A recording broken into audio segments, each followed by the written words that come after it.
జగన్ మాజీ సిపిఆర్ఓ శ్రీహరి అభ్యర్థనను తోసిపుచ్చింది AP high court. YCP social media నేత గిరీష్ అభ్యర్థనను కూడా న్యాయస్థానం తిరస్కరించింది. చర్యలు తీసుకోకుండా పోలీసుల్ని ఆదేశించాల్సిన అవసరం ఏముందని కుప్పం కోర్టుని ప్రశ్నించింది. వీరిద్దరికీ రిమాండ్ విధించేందుకు నిరాకరిస్తూ కుప్పం కోర్టు ఇచ్చిన ఉత్తర్వులను తాము సస్పెండ్ మాత్రమే చేశామని వాటిని రద్దు చేయలేదని హైకోర్టు గుర్తు చేసింది.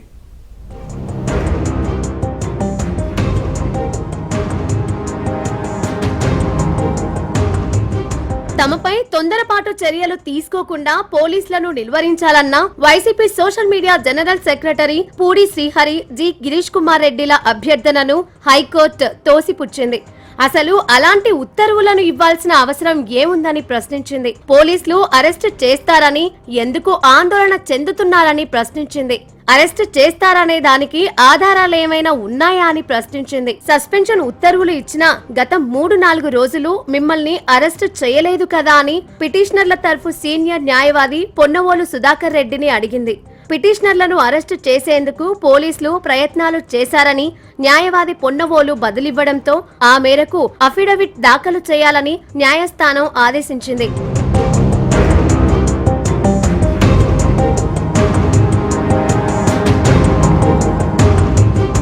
ముఖ్యమంత్రి చంద్రబాబు ఫోటోను మార్ఫింగ్ చేసి సోషల్ మీడియాలో పోస్టులు పెట్టిన వ్యవహారంలో YCP social media general secretary Pudi Srihari G Girish Kumar రెడ్డిలు అరెస్ట్ అయ్యారు. వీరికి రిమాండ్ విధించేందుకు నిరాకరిస్తూ కుప్పం కోర్టు ఉత్తర్వులు ఇచ్చింది. కోర్టు ఉత్తర్వులను సవాలు చేస్తూ కుప్పం అర్బన్ పోలీసులు హైకోర్టులో పిటిషన్ దాఖలు చేశారు. ఈ పిటిషన్లపై ఇటీవలే విచారణ జరిపిన హైకోర్టు వారికి రిమాండ్ విధించేందుకు నిరాకరించింది. కుప్పం కోర్టు ఇచ్చిన ఉత్తర్వులను సైతం హైకోర్టు సస్పెండ్ చేసింది.